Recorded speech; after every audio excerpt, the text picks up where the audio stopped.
이재명 더불어민주당 대표의 대북 송금 관련 1심 판사가 정해졌습니다. 네네. 이렇게 원래 빨리 정해지는 건가요? 아니요, 이렇게 빨리 되지 않는데 네네. 생각보다 굉장히 빨리 진행되고 있어요. 그렇죠. 네네. 저도 깜짝 놀랐어요. 우리가 막 지금 이화영 재판이 지난주 금요일이에요. 네네. 그리고 선고하고 판결문으로 한참 얘기가 되다가 기소한 게 지금 며칠 안 돼요. 어저께 기소하지 않았나요? 네네. 네. 기소가 어제 됐던 것 같은데. 네네. 네네. 네, 어제 기소가 됐습니다. 맞아요. 그런데 오늘, 바로, 신진우 판사, 이제 이름도 기억하실 겁니다. 지난주 6월 7일, 그러니까 이화영 대북송금 사건 1심 선고했던 판사가 그대로 수원지법 형사 11부 신진우 부장판사한테 배당이 됐습니다. 원래 이건 이렇게 지목을 하는 건가요?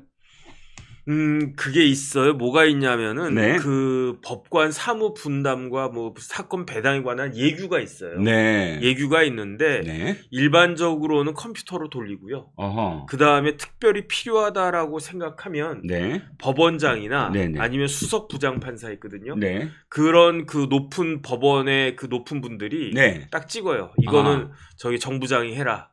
이거는 이 부장이 해라. 이런 식으로 그렇게 되어 있는데, 네. 그런데 아마 수원지방법원에서는 네. 이 건 관련해가지고 특별히 신진우 부장판사가 이화영 거 했으니까, 네. 그 다음 김성태 건도 하고 있으니까, 네네. 김성태 판결 7월 12일 날 나오거든요. 그렇죠. 그러니까 어차피 다 똑같은 사건, 관련 사건이니까 이재명 그 대표 건도 신진우 부장이 해라. 이렇게 한 게 아니고요. 네. 왜냐하면 그렇게 하면 또 난리가 나니까. 그렇게 한 걸로 생각을 하잖아요. 전부 다 그렇게 생각하실 텐데. 컴퓨터로 돌렸대요. 아, 그래요? 컴퓨터로 돌렸는데 네. 딱 신진우 부장한테 그게 똑 떨어졌다는 이야기죠. 이건 두 글자로 운명, 운명. 숙명. 예. 아니에요? 꼭 이 정도 가지고 운명. 컴퓨터로 돌렸다며. 아니, 수원지법 왜냐하면 판사들을 많을 텐데. 물론 수원지방법원도 큰 법원 중에 하나인데, 네. 서울중앙지방법원하고는 비교할 수가 없죠. 그러니까 서울이랑 비교할 수는 없다. 네네. 네, 깜짝이야. 만약에 서울중앙지방법원에다가 이런 식으로 컴퓨터를 돌렸으면 네. 신진우 부장이 또 걸릴 확률은 굉장히 낮아지죠. 그렇겠죠. 그런데 수원지방법원에 네. 이게 형사 합의부예요. 네. 그 판사들이 민사도 있고 행정도 있고 형사도 있고, 또 형사에서 단독도 있는데 합의부가 있고. 그렇죠. 예. 그러니까 형사 합의부가 수원에 그렇게 많지는 않을 거예요. 아, 그렇군요. 그러니까 이제 그 확률이 한 15%에서 한 20% 정도 됐었을 것 같은데, 그러니까 영일만에서 석유 나올 확률하고 비슷하네. 그렇군요. 어쨌든 저는 지금 신진우 판사한테 배당이 된 것을 듣고 네네. 딱 이 생각이 들었어요. 네네. 지금 장안의 가장 큰 화두가 뭡니까? 신속 재판. 네네. 그러니까 대선 전국 전까지 이재명 대표에 관련된 재판이 모두 끝나야만 한다. 네네. 라는 게 사실 장안의 화두 아닙니까? 오늘 나중에 말씀드리겠지만 중앙 일간지에 지방까지 포함을 해서 일간지의 사설들 중에 7개에서 9개가 전부 다 이 내용이에요. 네네. 신속 재판하라. 그러니까 최소한 정변 변호사님, 그러니까 신진우 판사한테 갔다는 건 이게 빨라질 수 있다는 거 아니에요? 최소한 처음부터 끝까지 다시 처음부터 봐야 되는 사람은 아니잖아요. 그러니까 지금까지 이재명 대표는 네. 작년에 그 유창훈 부장으로부터 네. 구속영장 그 기각을 받은 이후에 네. 꽃길을 쫙 걸어왔어요. 아하. 꽃길을 쫙 걸어와가지고 탄탄대로. 그래가지고 강서구청장 선거에서 압승하고, 그렇죠? 김기현 대표 내쫓고, 그렇죠. 여기에 잠깐 이게 있긴 했지만 그래도 헬기도 타고, 네. 그리고 난 다음에 총선까지 완전히 휩쓸어 버렸잖아요. 네네. 그런데 드디어 이 기세가 꺾이기 시작했다라고 저는 생각되는 게, 이게 신진우 부장판사가 어떤 사람이냐면, 네. 일단 첫 번째, 그 검찰이 기소를 빨리 한 게 저는 못마땅해요. 왜 못마땅하냐면 네. 검찰은 기소할 게 아니고 구속영장을 청구했었어야 된다라고 네. 저는 아직까지도 생각을 해요. 네. 근데 어쨌든 그게 못마땅한데 네. 그게 뭐 어떻게 보면 전화 위복인지 어쩐지 모르겠지만 네. 이화영의 판결이 나오자마자 기소를 했고 기소가 되자마자 그 수원지법에서 배당을 했고 배당하자마자 이게 이제 신진우 부장판사한테 떨어졌단 말이에요. 그렇죠. 기분이 싸할 거예요. 아, 쎄하죠. 네. 쎄하죠. 왜냐하면 법원이 왜 이렇게 일을 빨리 하지? 네. 여태까지 이렇게 안 해왔는데 음흠. 다른 건들은 이렇게 안 해왔는데 그러게 말이에요. 왜 이러지? 그런데 요거는 제가 네. 여기 멸콩 TV에서 첫 번째로 이야기하는 자, 여러분들 두구두구두구두구두구두구 귀를 기울이세요. 드디어 정법전 정혁전 변호사가 오늘 하루 종일 방송을 하셨습니다만 아꼈던 걸 지금 풀어 놓으신답니다. 뭐죠? 아니 뭐 아꼈다기보다 네. 지금 생각이 난 거고요. 네, 지금 사실은 아끼고 내일 정법전 TV에서 말씀을 드리려고 하다가 아이 뭐 아끼면 못 한다며. 네, 그러죠. 멸콩에서 드디어 이제 털어 놓으십니다. 뭐죠? 신진우 부장판사 어떤 사람이냐면요. 네네. 그 방용 그 누구야 김성태 회장 그 재판할 때 네. 5월 3일, 7일, 10일, 13, 14일 재판했던 사람이에요. 연달아서요? 연달아서 집중 심리. 오, 동일 건을? 그러니까 김성태 재판을 네. 5월 달에 으흠. 지난달에 네. 3일, 7일, 10일, 13, 14 이렇게 쭈루룩 하고 재판 빨리빨리 진행했던 사람. 와, 자기가 힘들지 않나요, 그러면? 그런데 이게 필요하다라고 생각을 했어요. 아. 집중 심리가 필요하다라고 생각하면 신진우 부장판사는 쫙 밀어붙이는 사람. 아. 제가 이게 생각이 났어요. 무소의 뿔처럼 그냥 밀어붙이는 스타일이구나. 왜냐하면 이때 네. 제가 이거 이렇게 확인을 갖다 하고 신진우 부장판사 재판 열심히 잘하는 사람이다 라고 다른 방송에 나가가지고 이 김성태 회장 관련된 사건이 막 이야기 나올 때 그때 제가 그 찾아보니까 재판을 이렇게 했더라고요. 신진우 부장이. 그러니까 아마 그 다른 재판과 달리 네. 이재명의 쌍방울 그 제3자 뇌물죄에 관련된 재판은 좀 신속하게 진행될 것으로 저는 기대가 되고요. 네. 뭐 예측이라기보다는 기대가 되고 그 다음에 제가 기대가 된다라고 하는 것은 이재명 대표한테는 네. 굉장히 부담스럽다는 이야기 아니겠습니까? 네, 그렇죠. 그러니까 기세가 이렇게 쫙 올라갈 때도 있고 푹 꺾일 때도 있는데 그렇죠. 이재명 대표는 대선에 나갈 때까지만 해도 기세가 하늘을 찔렀잖아요. 그렇습니다. 왜냐하면 이재명 그 후보는 그 당시 이재명 후보는 180석 이상을 갖고 있는 집권 여당의 당대표였단 말이에요. 그렇습니다. 대선 후보였단 말이에요. 그렇죠. 그다음 마지막까지도 뭐 문재인 대통령 뭐 지지율이 뭐 하늘을 찌른다 뭐 40%다 50%다 그러고 있었던 정당의 후보였는데 네. 그럼 하늘을 갖다가 찔러가지고 뭐 어대명 뭐 이런 식으로 뭐 되지 않았겠습니까? 그렇죠. 그런데 그게 지난 대선에 패배하면서 푹 꺾였다가 다시 이렇게 쫙 올라가고 있다가 요번에 또 그 신진우 부장이 맡게 됨으로 인해 가지고 꺾이기 시작한 하나의 모멘텀이 될 수 있지 않을까? 전 그런 생각이 드는 거예요. 그렇군요. 이게 중요하진 않지만 갑자기 생각이 들어서 그냥 네네. 여쭤봅니다. 네. 지금 7월 12일 날 김성태 재판이 열리잖아요. 그러니까 선거 재판이. 네네. 그런데 지금 이화영 재판은 20개월이나 걸려서 6월 7일에 했습니다. 네네. 그러면 김성태 재판도 이게 늘어진 건가요? 7월 12일 아니면 김성태 재판은 원래 빠르게 지금 진행이 된 건가요? 그거 제가 확인을 해봐야 되는데 네네. 김성태 재판은 아마 늦게 시작했을 거예요. 시작이 늦었겠지. 네네. 왜냐하면 김성태 재판인데 누가 뭐 이거를 재판 지연하거나 그러진 않았을 거잖아요. 김성태 재판은 2023년 네. 작년 2월 3일에 구속 기소됐거든요.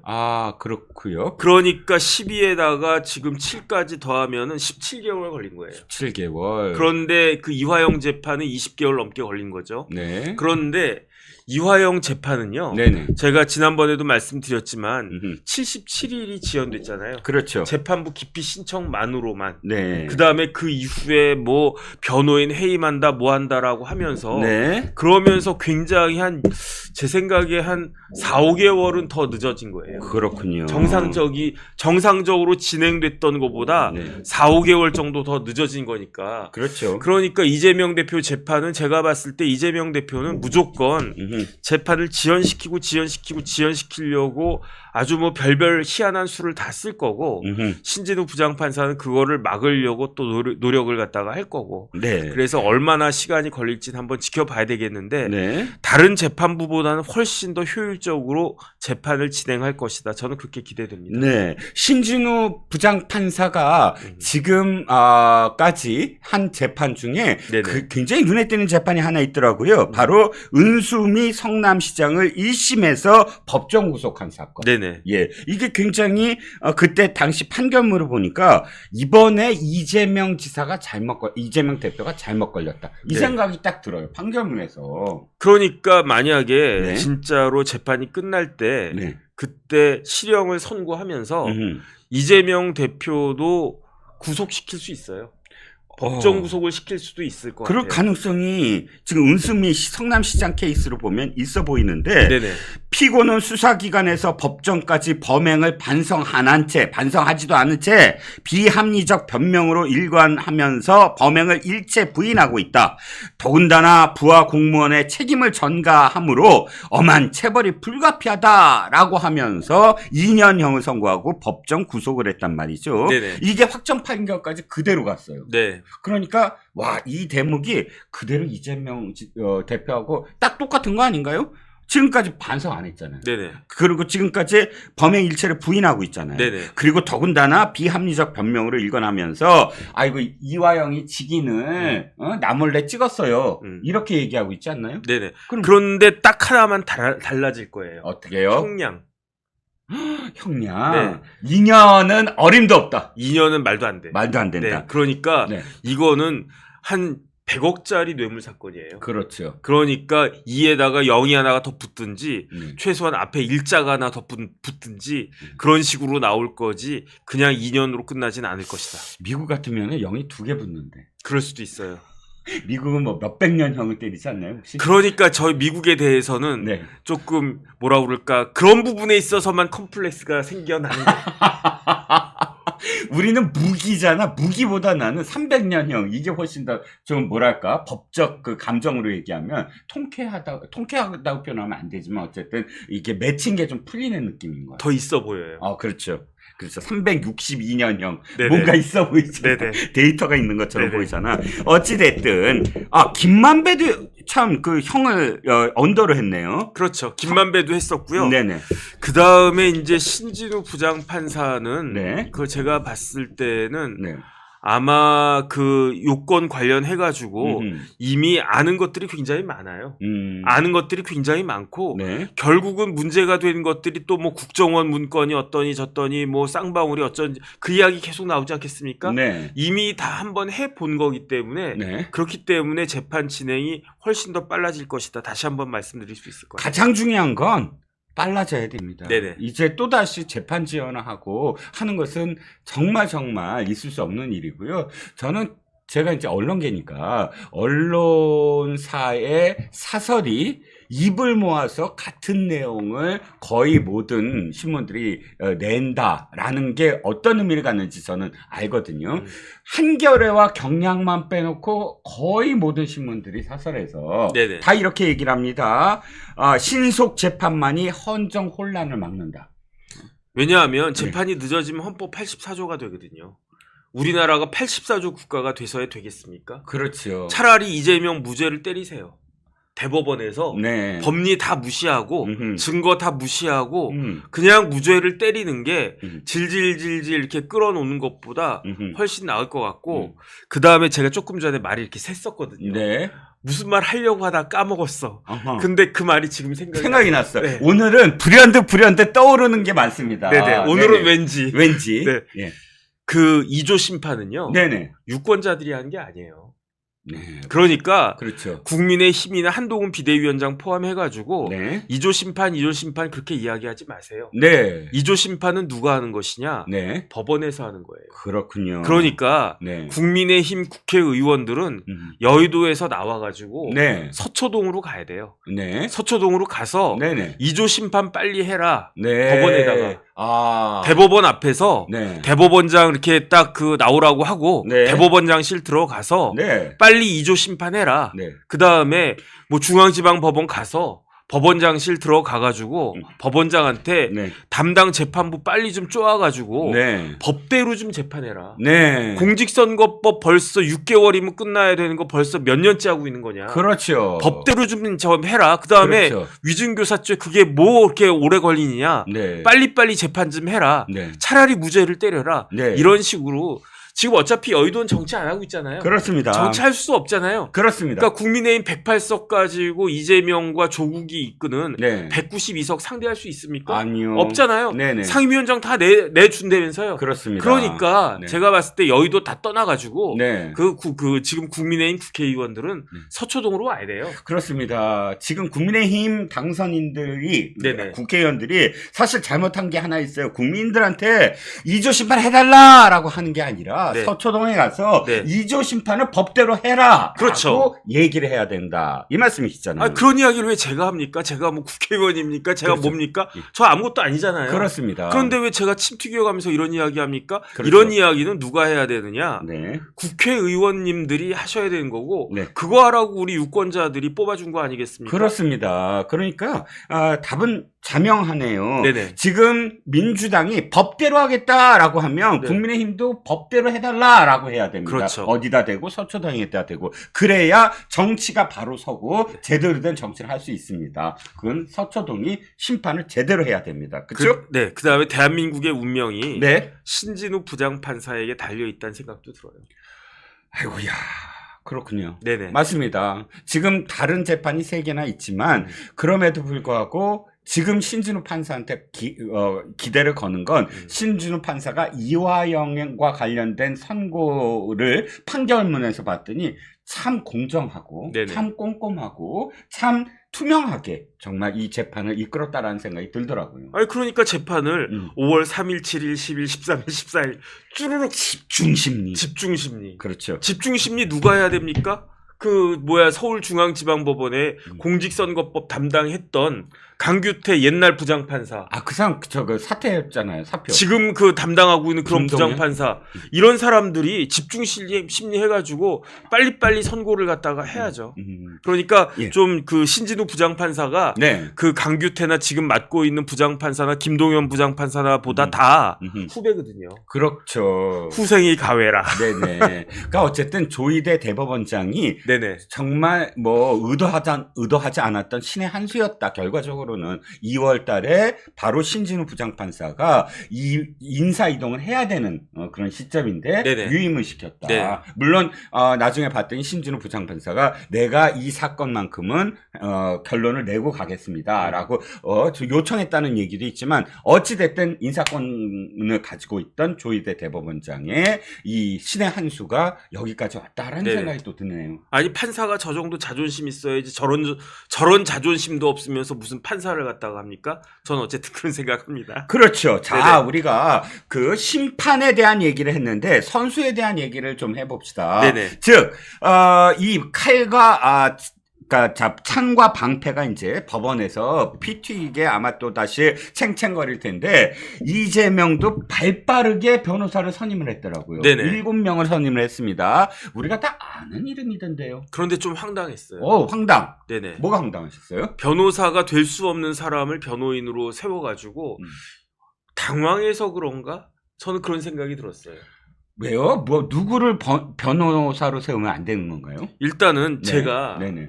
국방부에서 거기 미군기지 사업단 법무실장 했잖아요. 네네. 저 변호사 휴직했거든요. 네. 저 공무원이잖아요, 그때는. 그땐 공무원이죠. 공무원인데 어떻게 변호사를 갖다가 합니까? 그 미군 기지 계실 때는 그 네네. 일을 맡으실 때는 변호사 업무를 잠시 내려놓으셨어요? 변협에다가 네네. 휴직 신고는 했어요. 휴직했어요. 그걸 겸임하면 안 되는 안 되죠. 거예요? 공무원이니까. 공무원이니까. 공무원이 겸직 어떻게 합니까? 네, 아니 국회의원들은 맨날 그 변호사라고 여기저기 다니고 있어서 그걸 왜 그렇게 가능한가 나 생각했죠. 그건 옛날 국회의원들. 어. 지금은 국회의원이 네. 변호사 못해요. 그렇군요. 네네. 변호사면 안 돼요. 어. 그런데 그 서울시 의원이나 네네. 경기도 의원 그렇게 이제 지방 그 선거에서의 그 시도 의원들은 그 할 수 있는데 네. 국회의원은 못해요. 그렇군요. 그러니까 김광민 변호사가 음흠. 경기도 의원이잖아요. 그렇죠. 경기도 의원은 변호사 할 수 있어요. 국회의원은 할 수 없어요. 그건 법적으로 있나요? 아니면 규정인가요? 법에 그렇게 되어 있어요. 법에 그렇게 되어 있고. 아니, 그런데 누굽니까? 깜짝 놀란 게 예. 박균택 변호사가 변호인으로 올라가 있다. 어서 많이 들었던 이름. 이번에 광주 그러니까 전라도에서 광산인가요? 거기서 국회의원 된 사람 아닙니까? 그러니까 검사망신 다 시키고 있는 3인방 중에 하나라고 전 생각하고 있는데 검사장을 몇 번이나 했던 사람? 한 대여섯 번 했을 거예요. 그러면 고검장 출신? 고검장. 그런 사람이 지금 대표의 변호사? 근데 뭐 국회의원이니까 금지 안 된다면서요? 그러니까 할 수 없는데 예. 이거를 올려놓은 사람도 이재명 대표인데 이재명 대표는 변호사. 모를 리가 있습니까? 그렇죠. 그 다음에 올라간 사람은 박균택 변호사인데 국회의원인데 고검장 출신인데 변호사. 그런데 박균택 변호사가 모를 리가 있겠습니까? 그렇죠. 그 다음에 또 누구야? 조상호 변호사는 예. 요번에 예. 국회 들어갔잖아요. 국회의장실에. 그런가요? 공무원으로? 공무원으로. 별정직 공무원? 그렇죠. 그것도 안 되잖아요. 별정직. 그렇죠. 예. 국회의장 비서관으로 들어갔어요. 그러니까 2급 상당일 거예요. 아마 2급. 그 사람도 안 되잖아요. 안 그럼. 되죠. 2급이면 꽤 높은 자리예요. 국장 자리잖아요. 예. 그러니까 일반 행정부처의 국장 자리니까. 예. 그런데 어떻게 이런 그 변호인 그 진용을 꾸렸다고 해가지고 그 발표를 하지. 그렇지. 그 다음에 더 큰 문제는 뭐냐면요. 네네. 박균택 의원은 네. 법사위라면서요. 어허. 법사위가 어떻게 한답니까? 아까 관련돼서 검찰총장 부를 수 있어. 아니면 판사를 직접 부를 수는 없지만, 그래도 대법원장도 부를 수 있잖아요. 법원행정처장 부르죠. 법원행정처장. 그 대법원장님은 높으신 분이니까 네. 국회의원들도 함부로 못 부르는 거고, 네. 뭐 대통령, 뭐 대법원장 이런 분들은 못 부르는 거고, 네네. 대법원장 바로 밑에 네. 대법관 중에 법원행정처장을 네. 원래 판사들은요 대법원장을 회장님이라고 하고 네. 법원행정처장을 부회장이라고 하거든요. 그렇군요. 그러니까 법원행정처장 불러가지고 네. 이것저것 따지는데 네. 아니 그렇게 따지는 자리에 있는 법사위원인 박균택 의원을 네. 자신의 변호사로 쓴다? 네. 굉장히 부적절하다고 생각을 합니다. 그렇죠. 그럼 사람이- 피고인이 네. 법사위원을 내 변호인으로 쓰겠다는 거예요.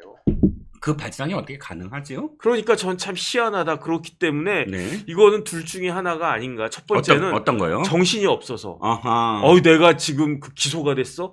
근데 알고 봤더니 신진우 부장판사야? 큰일 났네. 그러면 내가 믿을 만한 사람 누구냐? 박균택이네. 또 누가 있나? 조상우네. 이렇게 했거나. 그리고 굉장히 정신이 나가가지고 막 그냥 아무렇게나 이렇게 막 했거나. 아니면 반대로. 네. 굉장히 뭐라 그럴까. 교만하다고 할까? 굉장히 법원을 무시하거나. 그래?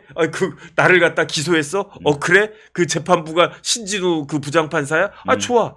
해보자고. 그런데 나는 변호사를, 일단, 그 법사위 그 국회의원을 갖다가 변호사 쓸 거야. 이런 식으로 이야기한 거 아닌가? 전자 아니면 후자일 것 같은데 저는 후자면 더 큰 문제가 아닌가.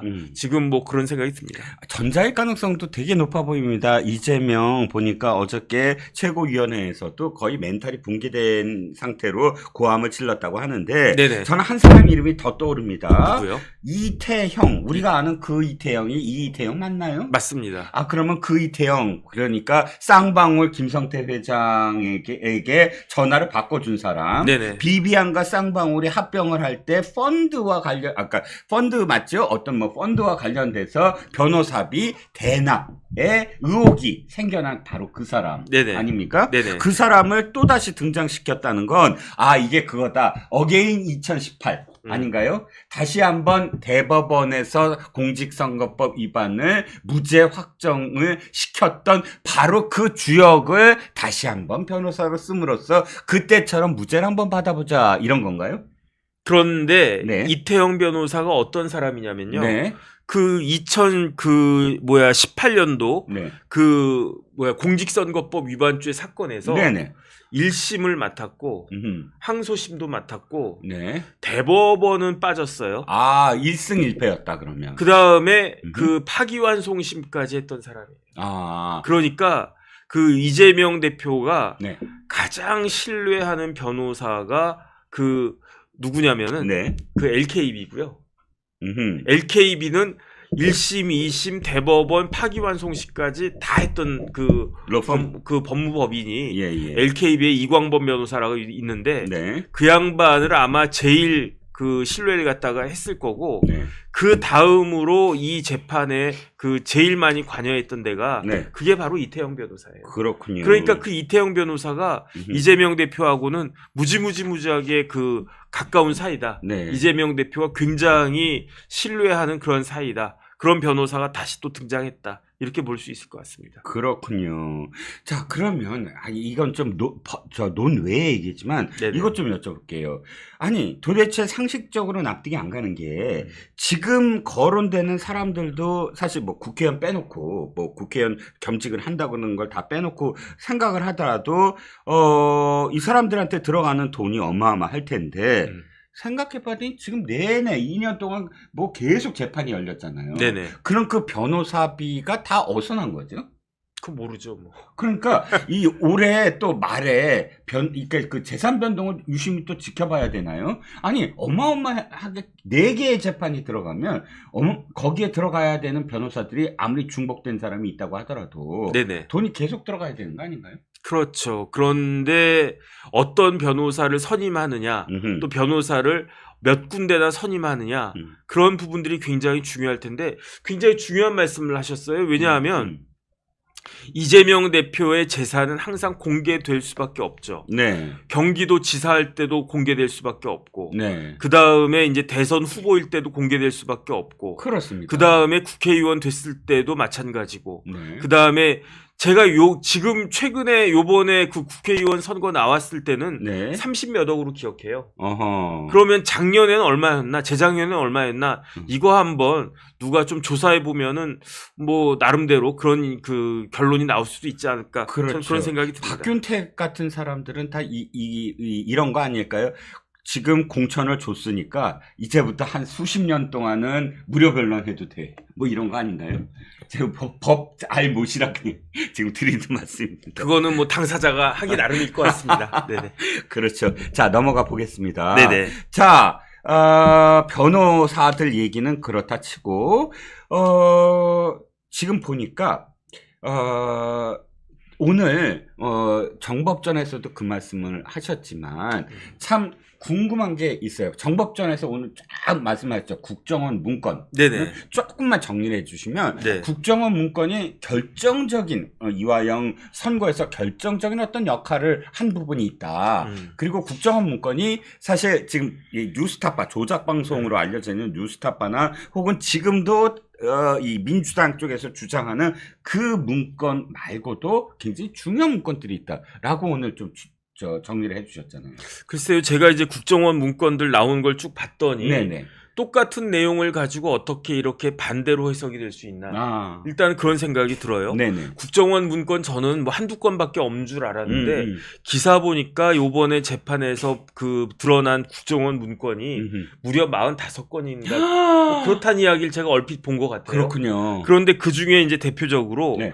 2018년 12월에 네. 국정원 문건이 있었어요. 오. 근데 그 국정원 문건이 국정원에선 다 알고 있었던 거예요. 네. 이화영이 무슨 짓을 하고 있었는지, 경기도가 무슨 짓을 하고 있었는지 네. 다 알고 있었던 것이 2018년 12월이면 아직 북한에 500만 불 스마트팜 비용 500만 불이 넘어가기 전이었거든요. 네네. 그런데 국정원은 음흠. 북한이 500만 불을 요구하고 있다. 그거 알고 있었고요. 그렇죠. 그게 공문에 나와 있어요.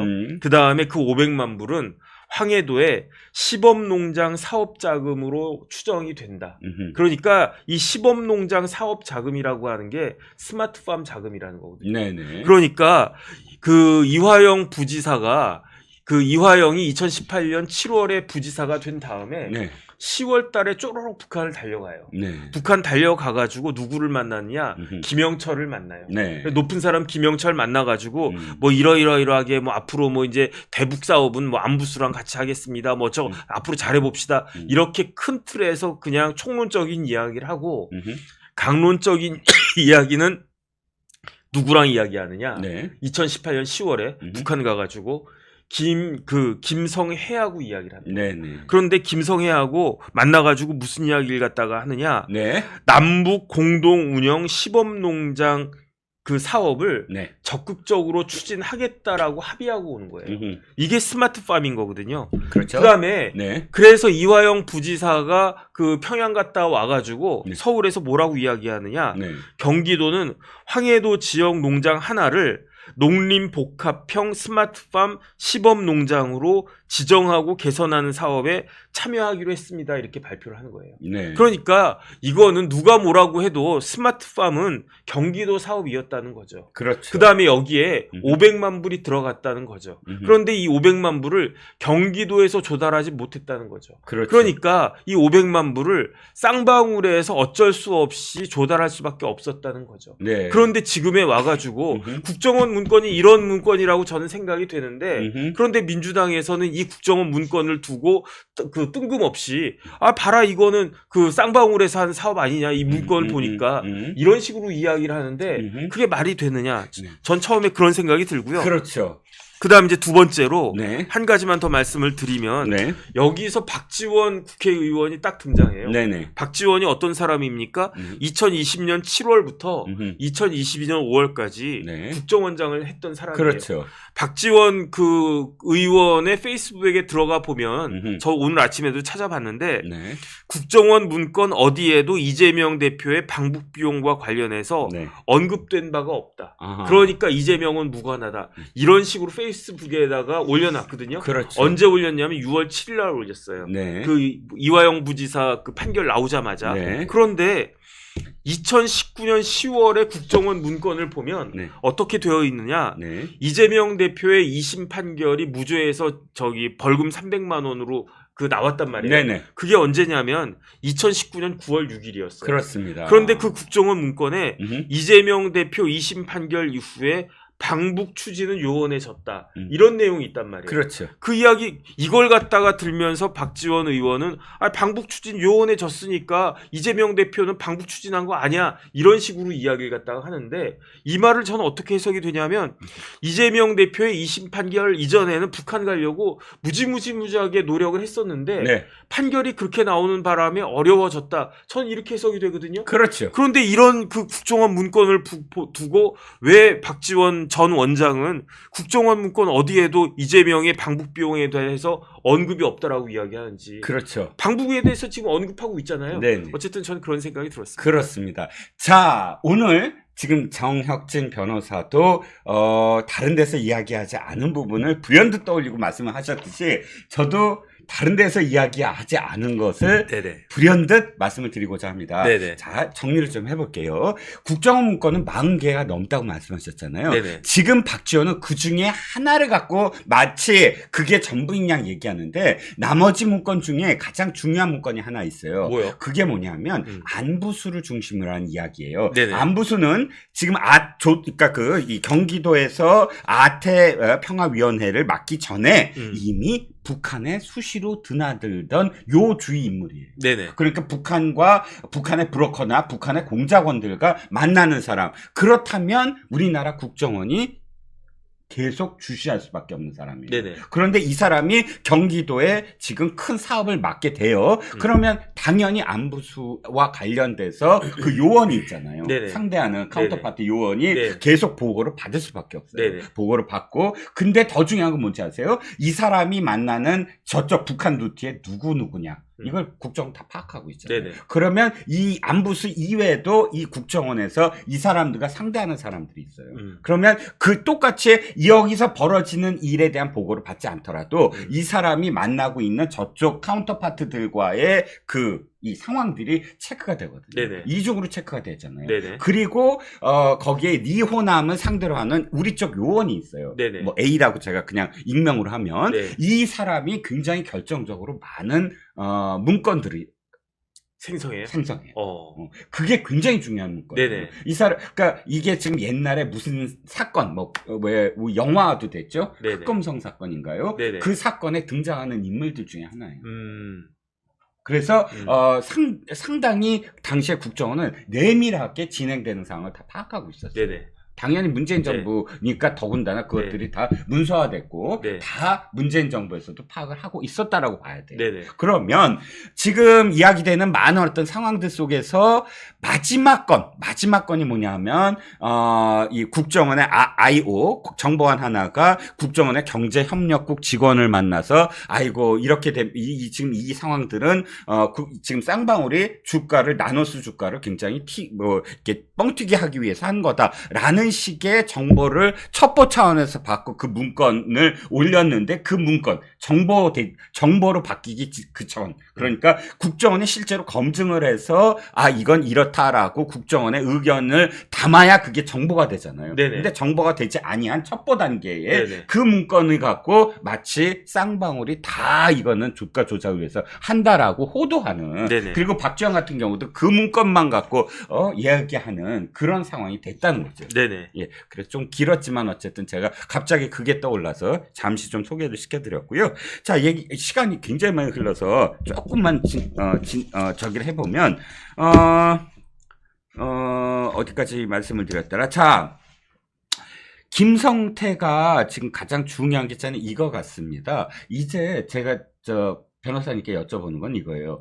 김성태가 지금까지 아까 첫 번째 이화영 재판에서 이야기하지 않은 부분도 이번 재판에서는 이야기할 수 있다라고 생각이 드는데, 네네. 왜냐하면 자기가 이제부터는 당사자가 되잖아요. 네. 이재명과 직접적으로 대질 신문도 가능하지 않나요?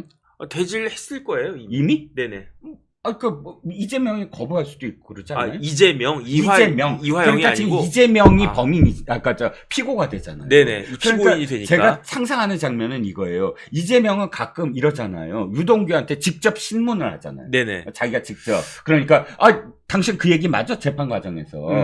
지금 아마도 이제 재판이 벌어지면 네네. 이재명이 직접 김성태에게 나하고 통화한 게 이때문에 그 당시 상황이 이랬어? 하고 직접적으로 신문을 하지 않을까요?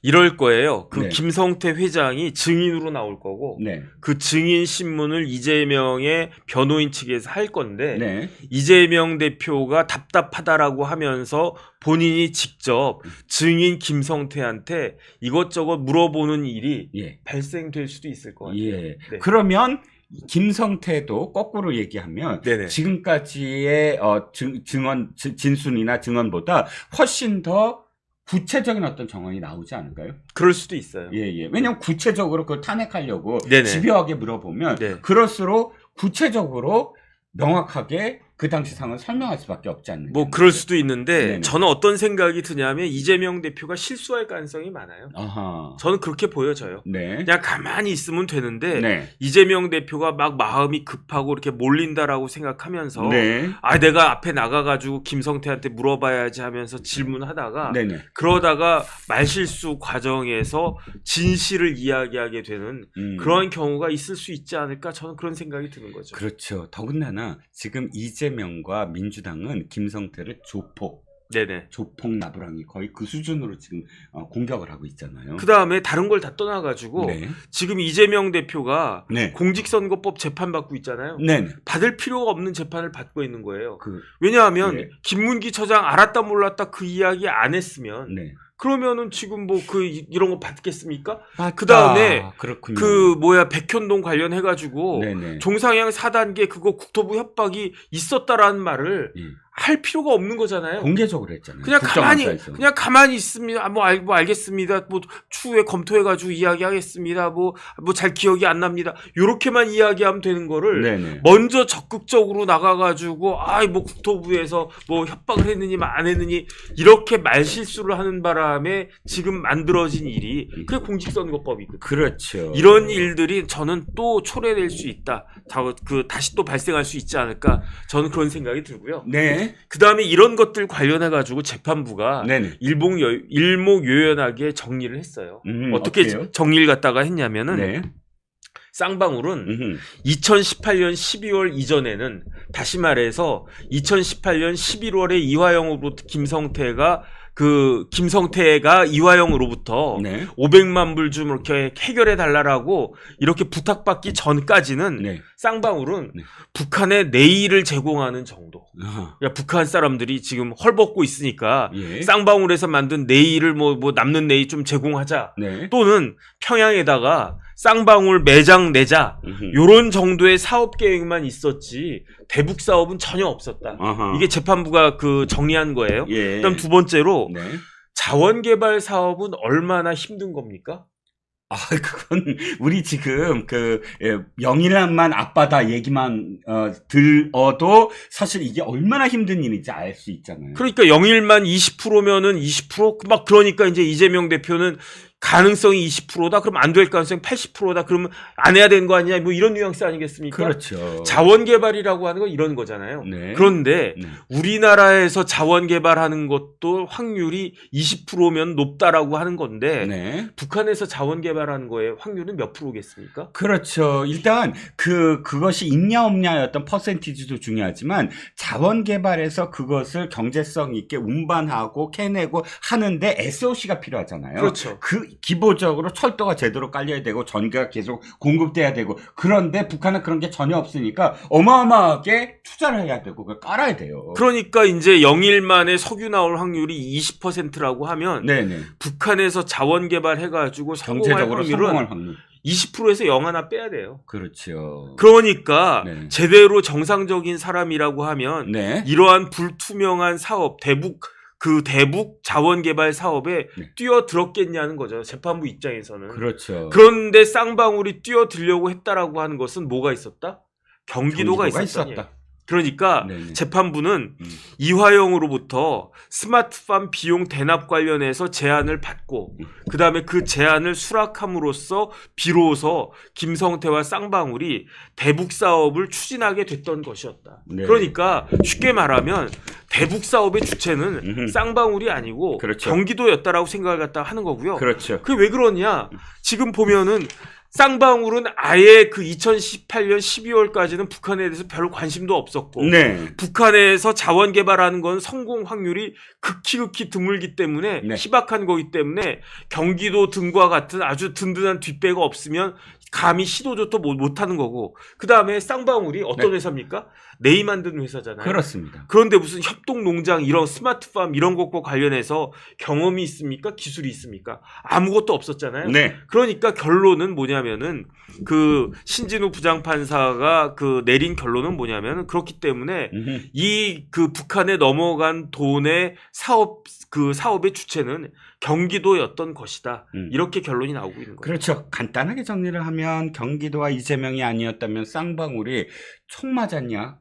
100억을 쓰고 그렇죠. 그렇게 아무런 어떤 기반도 없는데 확률도 적고 가능성도 안 보이는데 100억을 자기 주머니에서 낼 수가 있겠냐라는 게 심판사의 결정문에 나와 있다는 그렇죠. 그렇습니다. 그다음에 결론적으로는 네. 김성태 회장은 총 맞은 거잖아요. 그렇죠. 깔끔하게 100억 날렸잖아요. 100억 날리고 또 쌍방울은 흔들리고 또 지금 그 직원들은 네네. 다 초토화되고 그다음에 본인은 예. 징역이 몇 년 나올지 몰라요. 이번에 추가 기소가 됐죠. 네네. 네네. 추가 기소도 되고 네. 또 그다음에 개인적인 배임 횡령죄도 있고 그렇기 때문에 음흠. 진짜 그 김성태 회장은 형님 하나 잘못 만나가지고 완전히 지금 인생이 꼬였다 이렇게 볼 수밖에 없지 않나 싶습니다.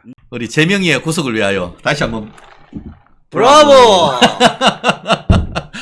네, 오늘 바로 들어가겠습니다. 재명아 깜빵 가자.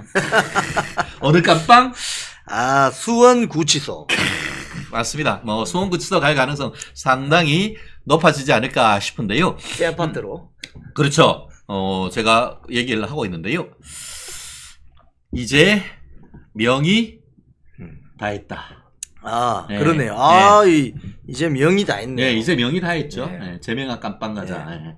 네. 그러니까 수원구치소 수감 예약한 것이 아닌가 싶은데요. 요즘 뭐 잘 나가는 호텔, 뭐 이제 휴가철도 다가오는데 빨리빨리 예약을 해놔야지. 거기 에어컨은 잘 나옵니까? 에어컨 좀 나와요. 아, 그래요? 네, 네. 상당히 좋은 시설이네요. 네, 시설이 훨씬 좋아. 새 아파트니까. 네, 새 아파트니까. 네. 들어가면 이게 뭐 철문이 찰칵찰칵. 변호사로서는 여러 번 가보고 아마 우리 최명희도 한두 번 가봤어요. 거기가 별 4개잖아. 네, 그래서 그때 검사 사칭하다가 예, 깜빵 가는 경험이 있는데 아마 가슴 쫀득쫀득 하시지 않을까. 네, 우리 폐경궁, 이게- 팽령궁과 이렇게 손잡고 주무시다가도 화들짝 놀다 깨지 않을까요? 아니 어제 신진우 부장판사 수원지법 형사 11부로 사건이 배당됐다고 그 뉴스가 타전이 되니까 난리가 났어요. 어제. 난리가 났어요? 오후에. 어제 네. 오후부터 난리가 나가지고 이야, 이 신진우 부장판사가 누구신가 해서 그 인터넷 댓글 같은 거 보면은 네. 조금 이 내용이나 맥락을 아시는 분들은 야, 이제 잘 걸렸다 이거. 그런데 이제 저도 신진우 부장판사님을 직접 뵌 적은 없는데 맡고 있는 사건들을 보니까 어마어마하죠. 이게 완전히 그러니까 이번 그 대장동, 백현동, 성남 FC 클럽, 등등 이 대북 송금 사건 종합적으로 판단하고 있는 그런 분이더라고요. 그래서 제가 그렇게 제목을 붙였습니다. 네. 이재명 부패 전담 판사. 이재명 부패 전담 부장 판사인데요. 은수미도 깜빵 보냈다고요? 그러니까요. 네. 은수미가 누굽니까? 성남시장 이재명의 바톤을 이어받아가지고 당선됐던 그 은수미 아닙니까? 당선됐는데 그때 이 은수미 씨 백에 이제 경기 동부연합 그림자가 어른거리고 그게 저거 아니에요. 그 조폭들 운전사. 해가지고 운전사 해주고 뭐. 그거 다 이재명이가 네. 다 이렇게 물려준 거 아닙니까? 그러니까 그때부터 이 신진우 부장 판사님이 은수미 씨, 또 김만배 씨, 김만배 깜빵 보냈어요. 네, 또. 그 김만배 씨, 지금 이화영, 그다음에 김성태, 네, 그리고 이제 이재명까지 그렇지. 이렇게 꿰고 있기 때문에 네. 사건을 종합적으로 딱 이게 가장 높은 곳에서 보고 있기 때문에 예. 천하의 이재명이라 할지라도 이 신부장 판사님 앞에 오면은 고양이 앞에 쥐. 그렇죠. 이게 그 신진우 부장은 탁 누우면은 이재명이의 성남시장 때부터 경기지사 지금 오늘에 이르기까지 아마 옛날에는 비디오가 돌아간다고 했는데 그 다음에는 DVD, 요즘 블루레이, 아마 아몰레드 8K 종합 선물 세트. 종합 선물 세트가 그냥 정말 총 천연색으로 쫙 흘러갈 거예요. 이게 왜냐하면 이게 이제 종합적으로 판단하는 안목이 왜 중요하냐면은 요렇게 이제 그 사기를 잘 치는 사람의 경우, 거짓말을 남발하는 사람의 경우, 종합적인 안목을 가지고 있지 않은 재판장을 만나면은 거짓말해도 빠져나갈 수 있거든요. 그렇지. 미꾸라지처럼 네. 쏙쏙 빠져나갈 수 있는데 지금 신 부장 판사님 같은 경우에 제가 어제 쭉 모든 언론 보도를 보니까 일단 김만배 사건부터 딱 틀어지고 있고 맞아요. 예. 예, 그렇기 때문에 이 대장동, 백현동 사건부터 이 부동산 개발 비리 사건부터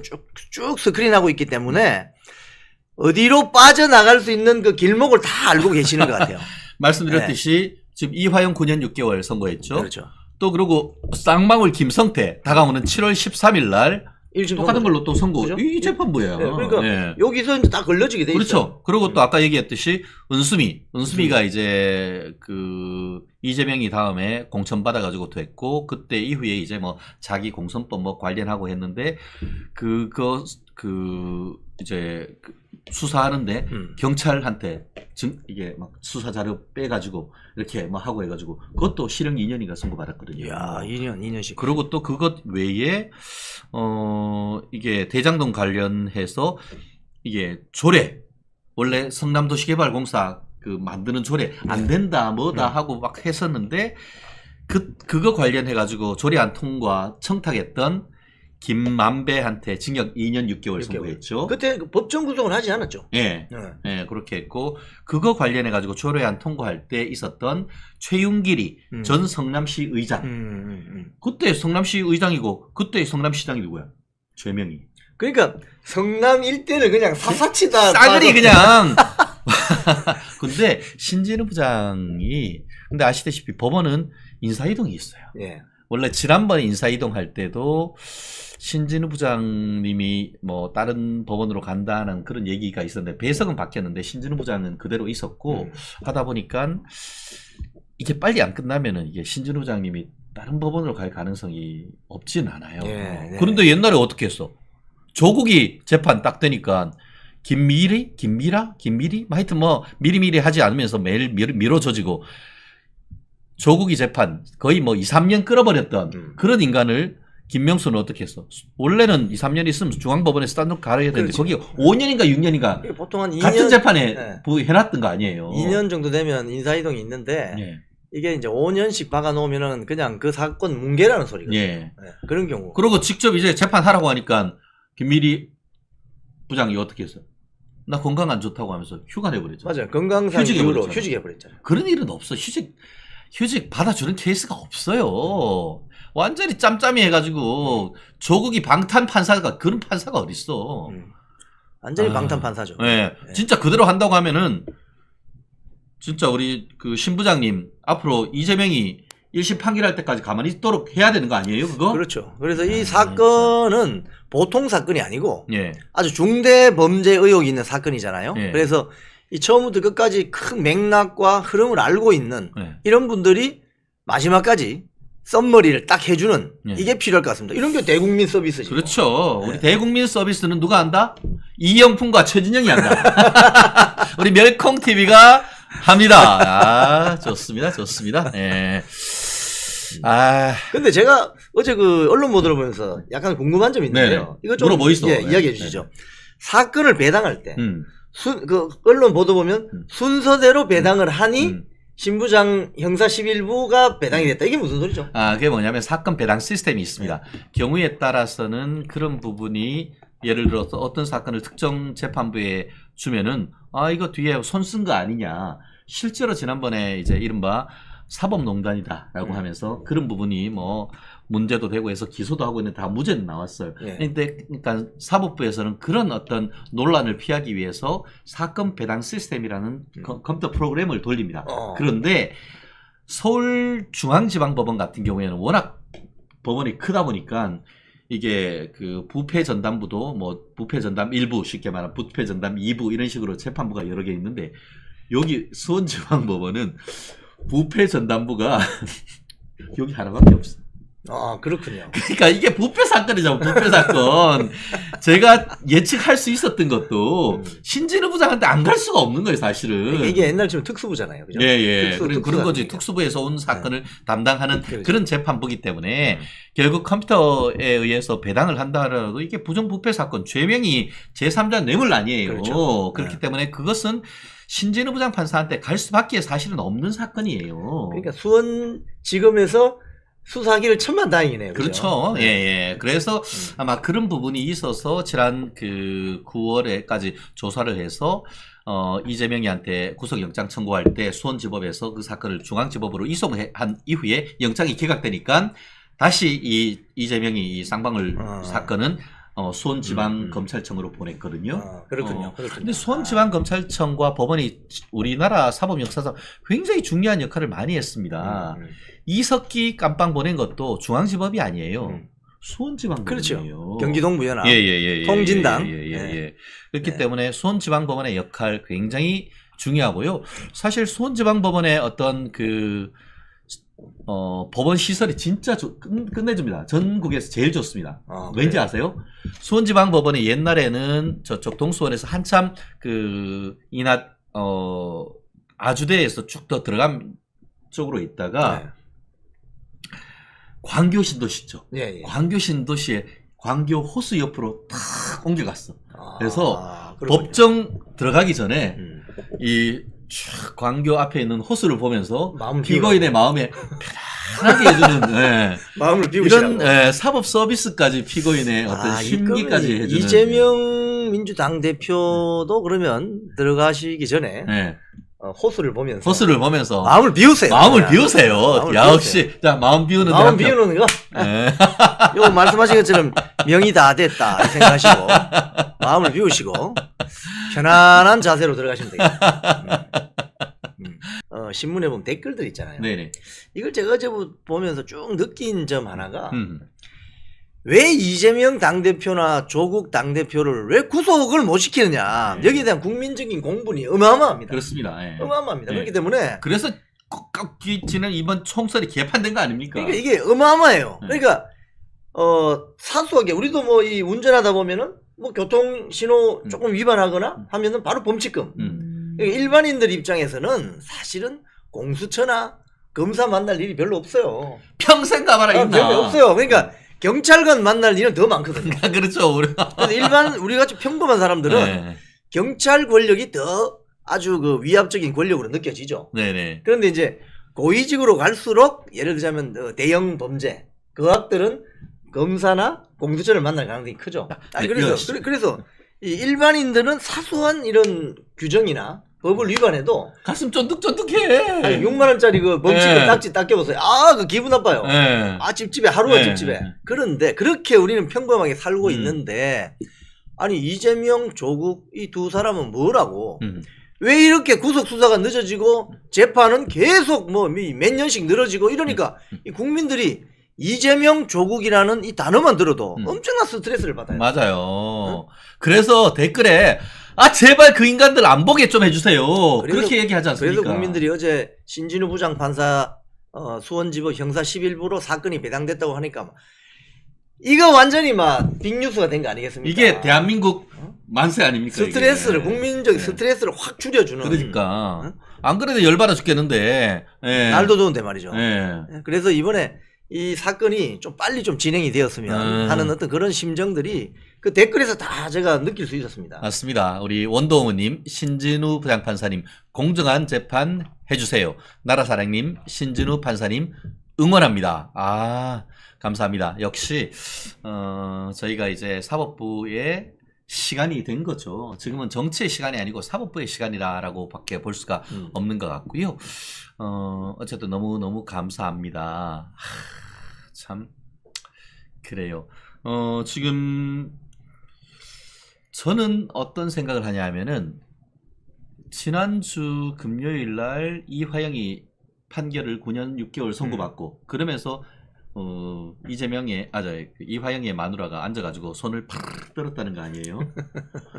야 이거 큰일 났다 생각했는데 어제 우리 죄명이만 기소했는 게 아니고 이재명하고 이화영이를 공범으로 똑같은 죄로 기소를 했단 말이에요. 그렇죠. 그러고 또 뭐가 있냐? 검사가 아니 9년 6개월이 뭐예요? 15년 구형했는데 하면서 무죄 나온 부분에 대해서 어필했군요. 항소했어. 항소. 맞아요. 어필. 영어로 어필이 항소야. 그렇죠. 우리 그 프로야구 할 때 우리 그 감독이 그 우리 주심한테 가가지고 하는 그걸 어필한다고 하는데 어필하는 것이 항소한다. 그래서 항소심 법원을 펠릿 코트라고 해요. 아, 우리 멸콩 TV는 아주 고품격 방송입니다. 바로 그냥 영어가 나오잖아요. 어필. 네, 맞아요. 아, 우리 연유 할배님, 갱상도 아들들은 의리가 있어요. 라고 했는데, 경상도뿐만 아니고, 우리 호남에 계신 우리 그 자유우파분들도 많으시고요. 뭐, 지역색을 떠나가지고, 대한민국의 발전을 위해서, 정말 대한민국 우리 미래 세대의 정의롭고 공정한 사회를 위해서 저희가 열심히 뛰도록 하겠습니다. 오드리님, 우리나라 정말 아슬아슬합니다. 언제쯤 나라 걱정 안 하고 살 수 있을까요? 겨울이님, 고품격. 좋죠. 리즈님, 히힝. 좋습니다.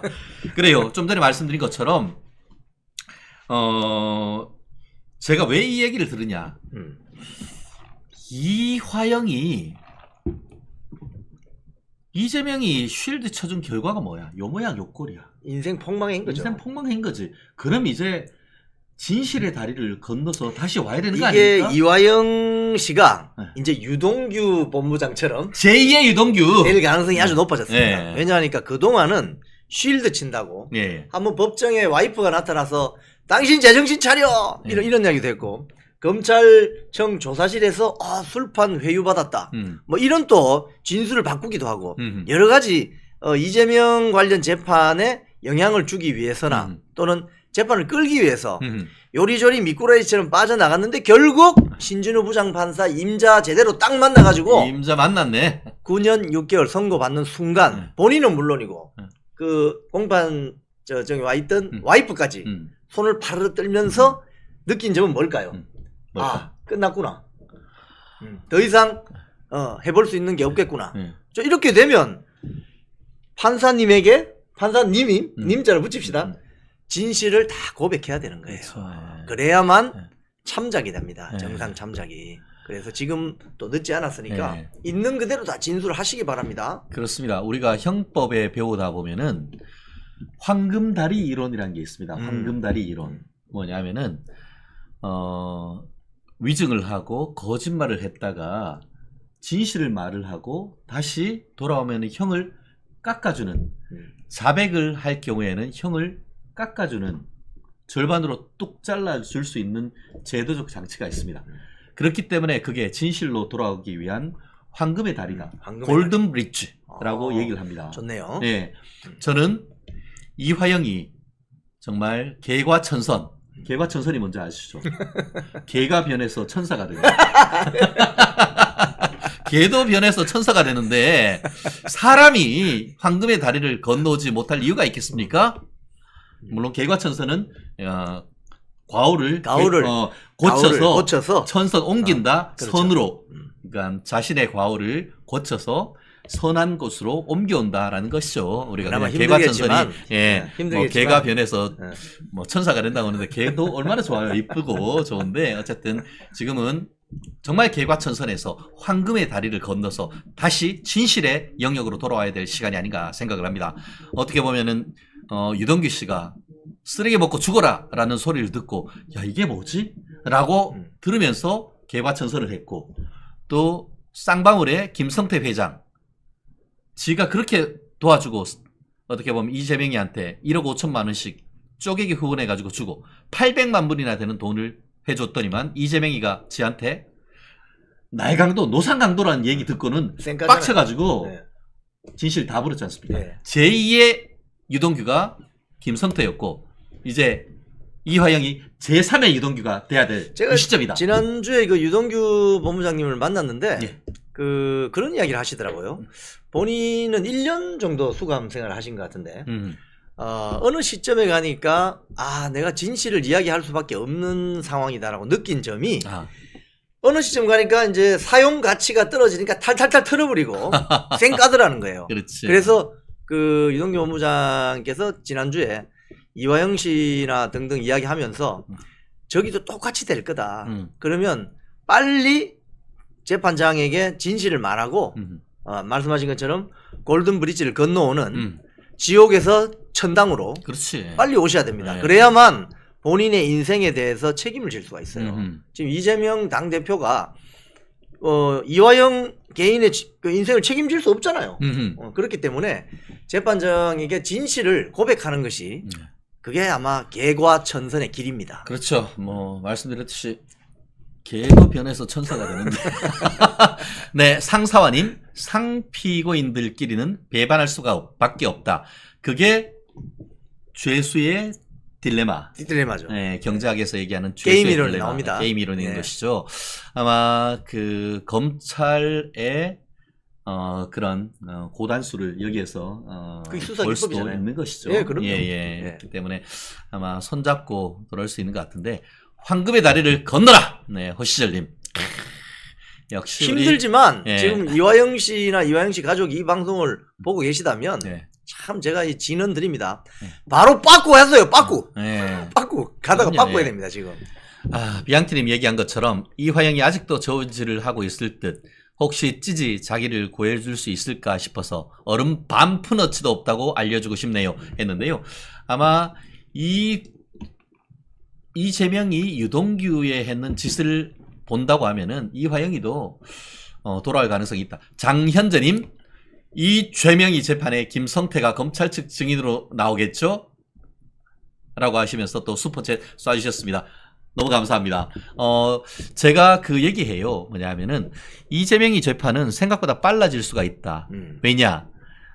제가 그 담당 그 공판검사라고 한다고 하면은 아마 그 공판검사로 수사하신 검사가 직접 나올 가능성이 저는 높다고 보는데요. 그런 것을 이제 수사검사가 직접 공판에 나온다고 해서 직접 관여한다 해서 수사검사가 직관한다라고 하거든요. 중요 사건 같은 경우에는 그렇죠. 수사검사가 직접 나와서 하는데, 제가 그 검사라고 한다고 하면은 이화영이 재판에 있던 공판 기록, 그러니까 수사 기록 말고 그 수십 차례에 걸쳤던 그 형사 공판 기록을 그대로 가지고 와서 이 사건의 증거로 낼 겁니다. 그렇죠. 왜냐하면은 지금 형사소송법상에 검찰에서의 어떤 조사나 이것들은 검수완박을 통해서 증거 부동의 해버리면 그냥 똥휴지나 마찬가지예요. 그걸로 유죄의 증거로 쓸 수 없어요. 그렇지만 법정에서 판사 앞에서 진술했던 그 내용, 이거는 증거 능력을 가집니다. 부동의해도 판사 앞에서 증거를 했는데 이걸 부동의한다 해서 증거 능력을 부정할 수가 없거든요. 그래서 공판이 중요한 거예요. 그렇죠. 그래서 기록이 그 모든 기록들이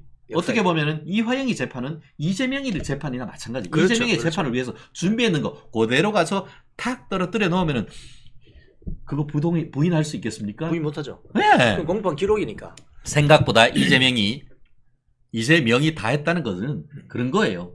이화영이 재판보다 훨씬 빨리 진행이 될 겁니다. 사실 요번에 저 이화영 전 평화부지사 그 6월 7일에 1심 선고 났잖아요. 네네, 맞아요. 그 나기 직전에 마지막 변론기일에 그 뭐 뉴스타파 뭐 매체가 뭐 국정원 보고서다 하면서 네네. 이게 그 뭐 이재명 방북 대가가 아니고 쌍방울이 자사의 주가를 띄우기 위해서 뭐 그런 보고서가 있다고 했잖아요. 그러면서 며칠 있으니까 이재명 당대표가 봐라 저거 검찰이 조작한 거다 이렇게 치고 나왔지 않습니까? 네, 그럼. 공판 기록하고 국정원 보고서가 이런 차이가 있는 거예요. 자, 그 국정원 보고서라는 게 사실은 그게 진위를 몰라요. 알 수가 없어요. 저도 기자생활 27년 하면서 국정원 보고서 본 적이 없어요. 경찰 견문 보고서를 많이 봤습니다. 근데 그 국정원 보고서라는 게 어떻게 뉴스타파에 입수가 되는지 그 과정도 궁금하지만 국정원은 간첩 잡는 방첩기관이잖아요. 그래서 문서를 잘 안 남깁니다. 그래요, 맞아요. 공작기관이기 때문에. 그런데 법정에서의 공판 기록은 역사 기록으로 영원히 남습니다. 그렇기 때문에 이게 중요한 거예요. 우리 최변 말씀하신 것처럼 그 공판 기록을 그대로 검찰에서 증거로 제시하면 뭐라고 할까 했어요. 그건 증거 부정은 못 하잖아. 부동의 그게 법입니다. 이것이 법이다. 그래서 법치가 그래서 중요한 거예요. 그러니까 지금 민주당이 지금 달달달달 떠는 거 아닙니까? 그래서 지금 뭐 신진우 부장 뭐 재척 기피하고 다른 사건으로 보내야 된다는 등 그런 참 말도 안 어이없는 되는 소리를 하고 하는데 네 죄를 네가 알렸다 아닙니까 지금? 참, 정말. 이게 우리나라가 법치국가에서 산다는 게 얼마나 중요한 건지 이 대목에서 알 수 있는 거예요. 그러니까 지난 문재인 정권 동안 무너질 대로 무너지고 찢길 대로 찢어진, 어디서 많이 들었던 거네. 네, 사법부 이제 원상 회복하고 이번 이재명 사건을 계기로 해서 사법부가 정상으로 돌아와야 된다라고 저는 믿습니다. 이런 걸 보여줘야 국민들이 신뢰합니다. 맞습니다. 네네, 그래요. 재판이 너무 오래 지나다 보니까 지연된 정의는 정의가 아니다, 이런 얘기 하지 않습니까? 맞습니다. 우리 재명이 언제 깜빵 갈까요? 제가 봤을 때는 그 우리 최변님 말씀하신 것처럼 이 검찰이 공판 기록을 딱 제시하면 재판부도 너무 좋죠. 왜냐하니까 이 수차례 심리 변론기를 잡으면 이거 하세월 아닙니까? 그렇죠. 하세월인데 이 공판 기록이 다 뭐 녹취록 형태로 쫙 돼 있으니까 그것만 쫙쫙 보면 밑줄 쫙 긋고 그죠? 밑줄 쫙, 쫙 긋고 이러면 재판 과정이 속도가 상당히 빨라질 거로 보여요. 그래서 한 1년 안에 끝나겠습니까? 제 생각에는 1년까지 안 걸릴 가능성이 전 크다고 봅니다. 1년까지 안 걸릴 이것도 가능성이 중대 상당히 사건이니까. 크고. 그렇죠. 예. 국민적 관심이 지대하니까. 지금 이재명이가 정말 많은 사건을 지금 진행하고 있는데 서울중앙지방법원에서 이게 위증교사 사건하고 또 당선 목적의 허위사실 공표로 인한 공직선거법 위반 예. 이제 거의 다 무르익었어요. 증인도 이제 5명밖에 안 남았다고 하니까. 그래요. 그동안 그렇게 많이 아마 우리 그 멸콩 TV 시청자 여러분께 제가 좀 감히 예언을 하자면은 우리 이제 세 번째 예언입니다. 네, 세 번째 예언 이재명이 1심 선고 서울중앙지법원에 있는 이 공직선거법 위반 1심 선고 추석 전에 추석 선물 세트. 그렇게 되면 네. 금고형 이상만 확정이 되면 3년 뒤 대선 못 나오죠. 대선 못 나와. 못 나오는 거죠. 네. 그렇게 되면 아마 민주당 지도부가 네. 난리가 날 거예요. 그럼 이제 왜냐하면 여러분도 쓱 아시겠지만 나오겠죠? 지난 네. 총선 때 네. 왜 이렇게 민주당 그 공천 받으려고 했던 많은 사람들이 예비 후보들이 입 싹 닫고 네. 또 그 현직 의원들도 입 싹 닫고 이재명 눈치 본다고 했는데 만약에 이재명 당대표가 금고형 이상만 딱 받는 순간 네. 다음 대선 못 나오니까. 그렇죠. 지금 호시절님 추석 선물 세트 기대 만땅이라고 했는데요. 종합 우리 선물 세트입니다. 서울중앙지방법원에서 공선법 위반 사건 1심 판결 저는 지금 순서대로 한다라고 하면은 1심 판결이 추석 무렵에 나올 가능성이 높다라고 보이고 아마 국민들한테 속을 뻥 뚫어드리는 이재명 깜빵 추석 선물 세트가 될 가능성이 땡스기빙 데이. 높아. 예, 땡스기빙 데이. 땡스기빙 데이 선물로. 땡스기빙 데이. 코리안 땡스기빙 데이. 선물이 지금 사실 이거 이재명 당대표 입장에서 보면요. 본인의 자택이 지금 인천 계양구에 있지 않습니까? 네. 자, 그러면 아침에 일어나서 서울 여의도로 출근을 해요. 네. 자, 그 다음에 재판을 지금 보면 월화수목금 5일 중에 네. 이번 이 쌍방울 대북 불법 소급나 제3자 뇌물죄까지 기소됐기 때문에 자, 그러면 여의도로 출근해서 네. 서초동에 저 중앙지법 또 네. 가야 되잖아요. 네. 거기 갔다가 또 이제 수원지법까지. 이제 경부선 밟고 또 그러니까 하루 종일 차 타고 네. 여의도 갔다가 네. 중앙지법 저 서초동 왔다가 네. 다시 수원지법도 가야 됩니다. 네. 그럼 수원 갔다가 네. 다시 또 국회로 가든지 인천 계양구로 이러면 그쵸. 하루 종일 차 안에서 이게 많은 짓입니까 이게?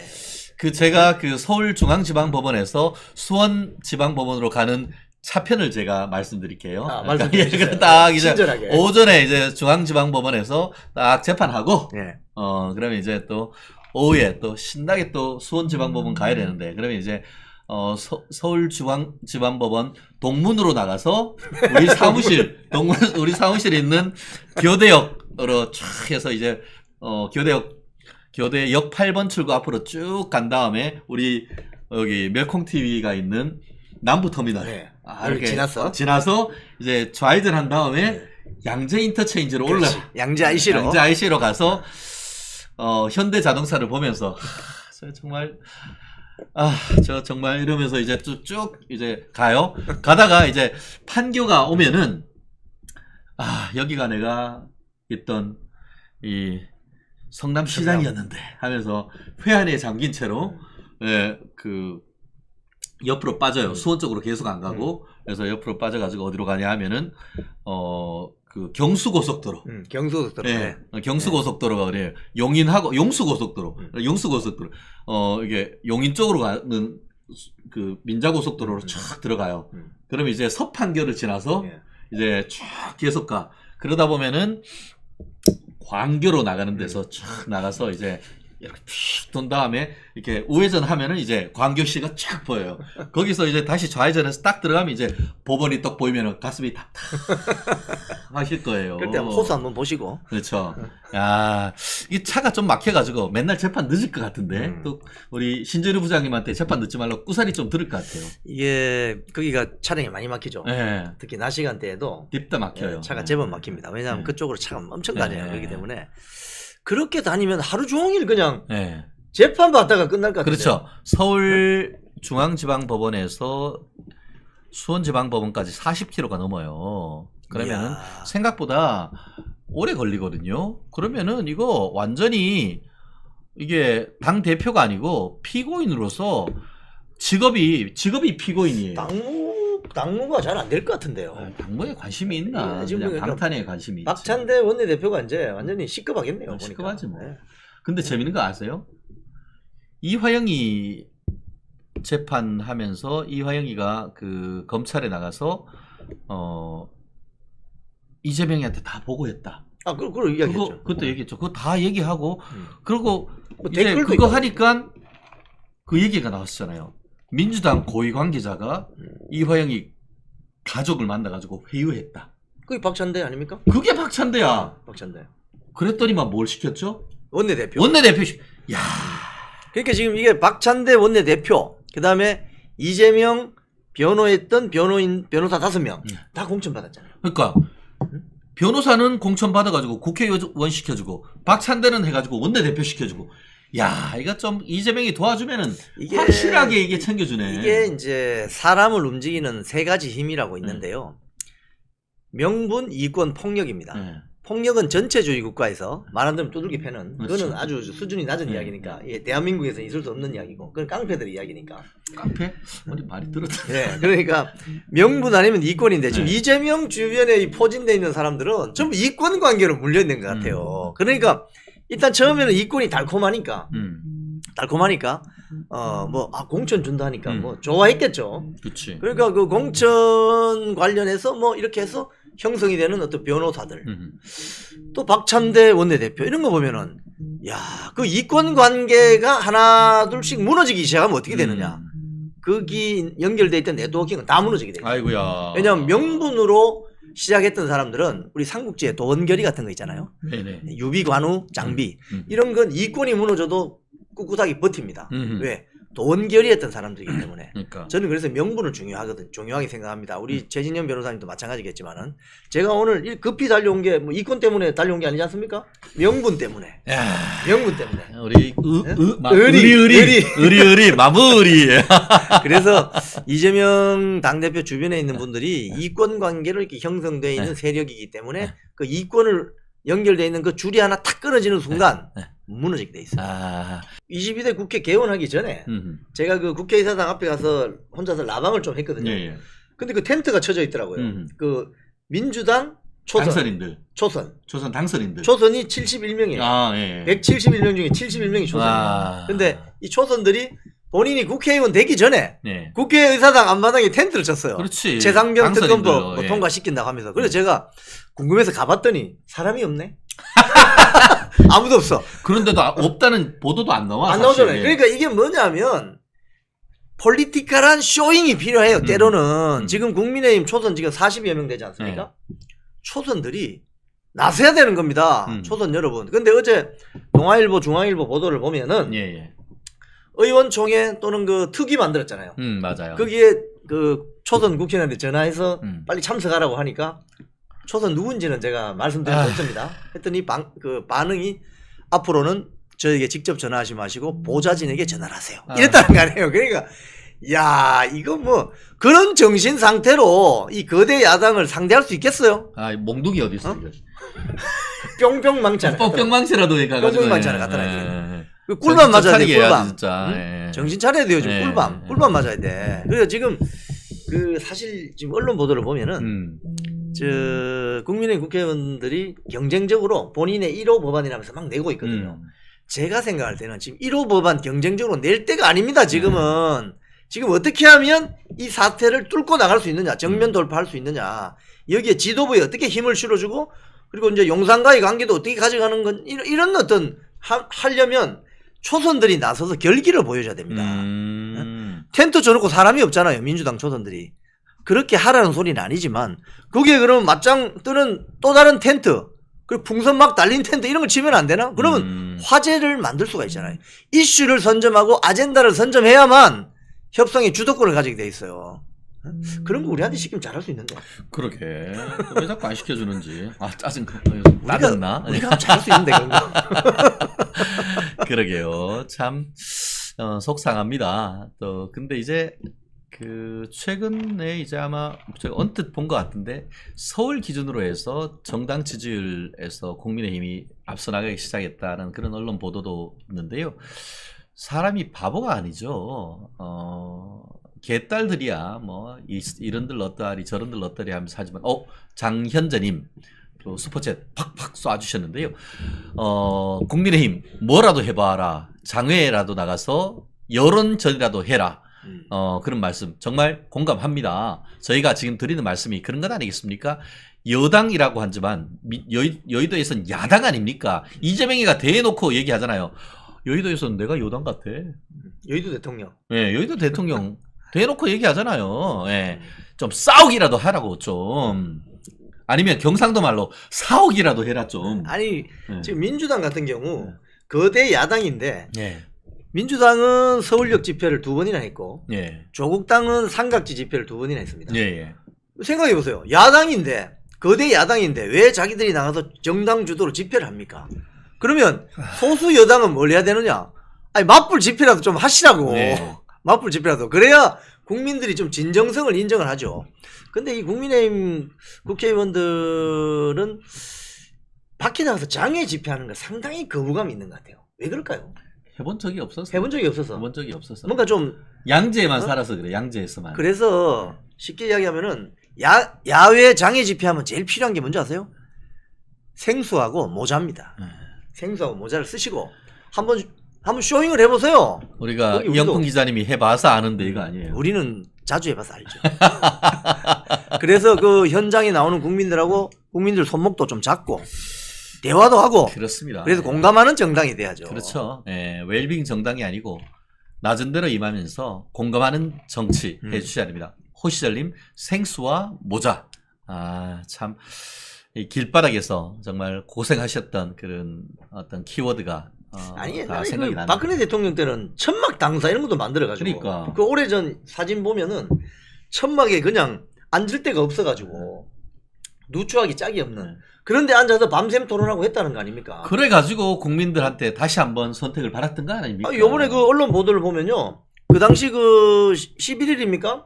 11개 상임위원장 자리 넘어갈 때 뭐 이제 의원총회처럼 이렇게 분위기가 이루어졌는데 거기에서 뭐 나경원 의원이 지금 이대로 그냥 헤어지면 안 되고 밤샘 토론이라도 해야 되는 거 아니에요라고 했더니 그러니까.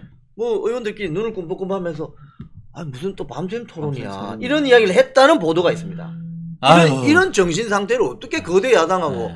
경쟁할 수 있어요. 우리 호시절님, 이영풍 기자님 야외 투쟁하셔서 얼굴이 많이 탔지만 빛이 납니다. 빛. 아 제가 꿀빛 피부 아니겠습니까? 아유, 우유빛깔 이영풍 될 수 있도록 많이 좀 도와주시면 감사하겠습니다.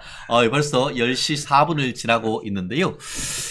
그렇습니다. 뭐, 민주당 지금 입법 독재를 지금 KTX급으로 지 혼자 브레이크 없이 질주를 하고 있습니다. 그런 것을 제동을 걸기 위해서는 국민의힘의 어떤 장외투쟁도 불사하는 그런 정신이 필요한 것이 아닌가. 특히 초선, 당신들 뭐하고 있어? 라는 국민의 질타가 들리지 않습니까?